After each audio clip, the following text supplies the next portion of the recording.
La politique des temps modernes est née d'une réflexion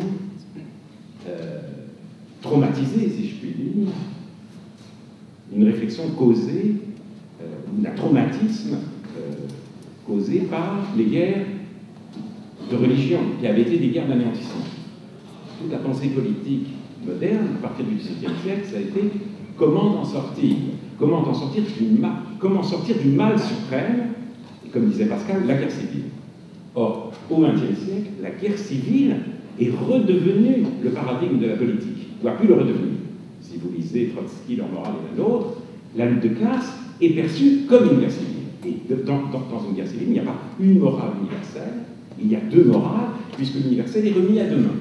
Et pour instaurer les valeurs universelles, alors il faut que l'ennemi, celui qui justement défend les privilèges, soit anéanti par tous les moyens possibles. Le modèle est celui de la guerre civile. En 68, nous l'avions aussi en tête, et en même temps, notre société n'y correspondait pas. Donc nous tenions des discours légèrement en décalage avec la réalité. J'y reviendrai tout à l'heure. Je pense, moi, évidemment, qu'il faut absolument soustraire la politique au modèle de la guerre civile pour que la délibération elle-même soit possible. Il y a délibération quand il y a liberté d'expression. Mais que veut dire la liberté d'expression? Ça ne veut pas dire la possibilité pour moi de dire ce que j'ai envie de dire. La liberté d'expression, relisez Stuart Mill, relisez Montaigne. La liberté d'expression est née de l'incertitude où nous sommes de la valeur de notre propre pensée. C'est mettre ses conjectures à un bien haut prix, disait Montaigne, que d'en faire cuire un homme tout vif. Il sortait des guerres de religion. Et peut-être ai-je tort. Donc si j'ai tort, j'ai besoin de l'autre. J'ai besoin de sa liberté, puisque je ne suis pas sa faillite. La liberté d'opinion, c'est ça. Elle ne naît que dans une société où chacun est convaincu de sa propre finitude. Si en revanche c'est le bien, alors bon, il n'y a pas de liberté d'expression pour le mal. C'est pas possible, ça n'a pas de sens. Donc je pense en effet qu'il est nécessaire de retrouver le sens véritable de la liberté d'expression, son assise métaphysique, la reconnaissance par chacun de sa propre finitude, quel que soit le discours qu'il tient. Donc arracher justement, non pas la politique à la morale, mais la morale à la fascination du manichéisme. Une politique doit être morale, simplement la morale n'est que rarement manichéenne, elle l'est parfois, mais la plupart du temps, c'est ce que les Grecs appellent la sagesse pratique, le jugement en situation.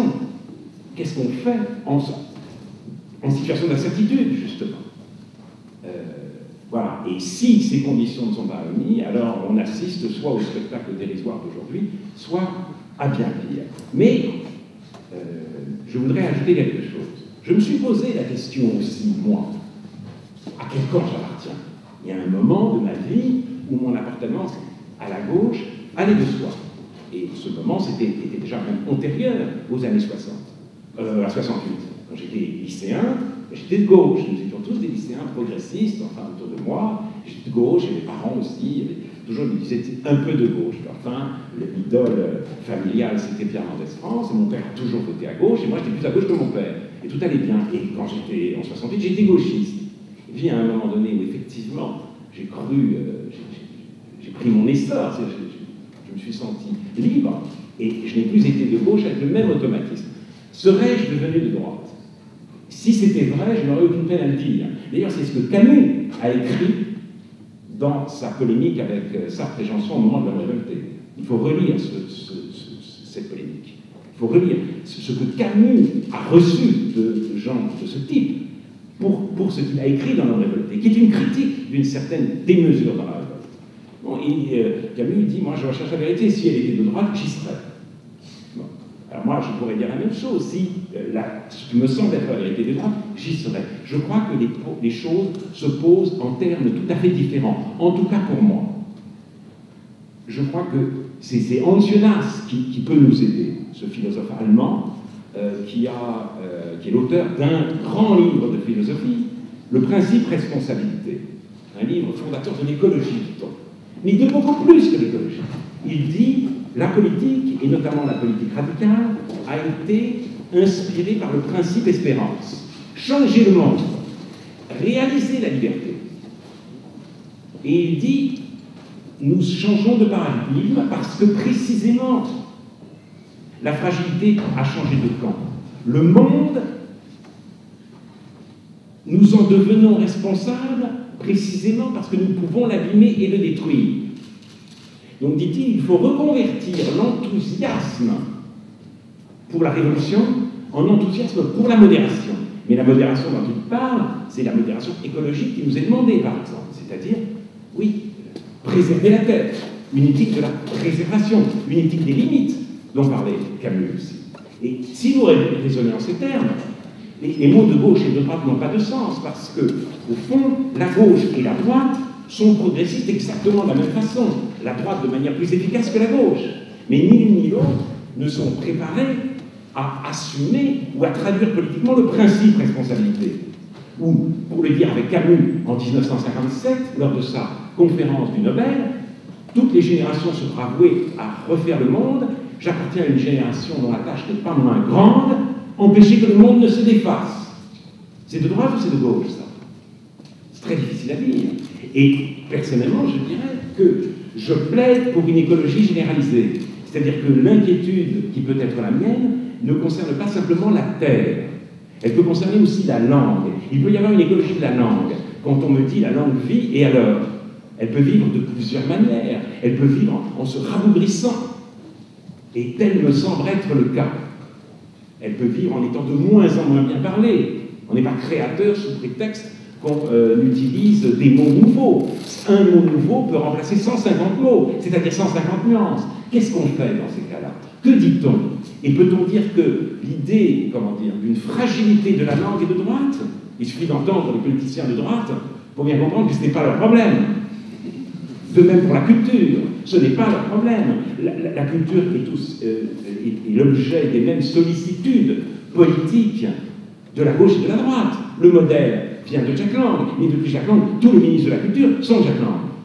Et qu'est-ce que les ministres de la culture font? Ils ne protègent pas la culture, ils essayent de divertir la culture. Et ça coûte très cher. Ça coûte très cher le divertissement de la culture. Bon, est-ce que c'est de gauche, est-ce que c'est de droite de le dire? Ces catégories, face à ce problème, n'ont strictement aucun sens.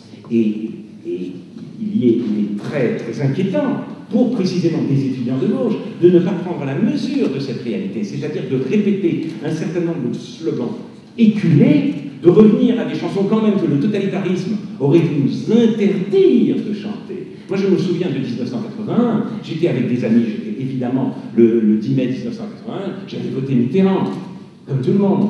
J'étais content quand j'ai vu son visage se dessiner sur l'écran, mais mes amis avec qui j'avais discuté politiquement, avec qui il me semblait que j'avais discuté de l'expérience totalitaire, quand je les ai vus tous chanter l'Internationale, je me suis senti tout seul.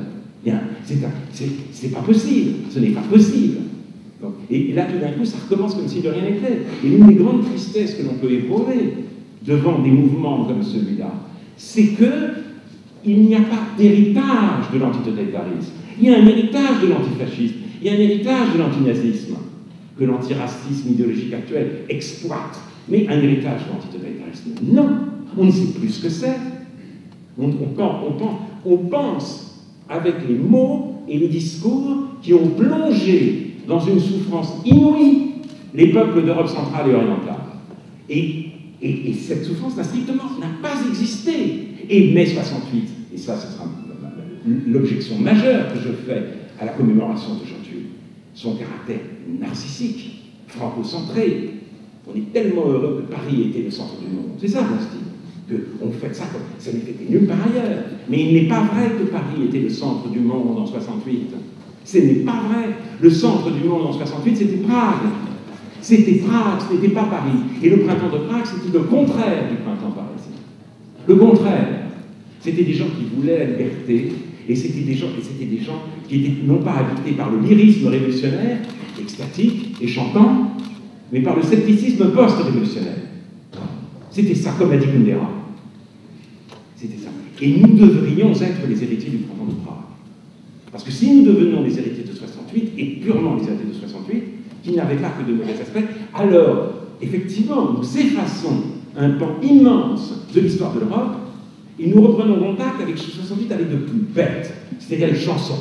Les chansons chantées pour ne pas écouter, c'est-à-dire qu'on va, on chante, et ça veut dire « je vous emmerde ». Et je n'entends rien. Les des chansons pour être sourd, des chansons pour couvrir de son vacarme, de son tumulte, tout dialogue possible. Merci à vous.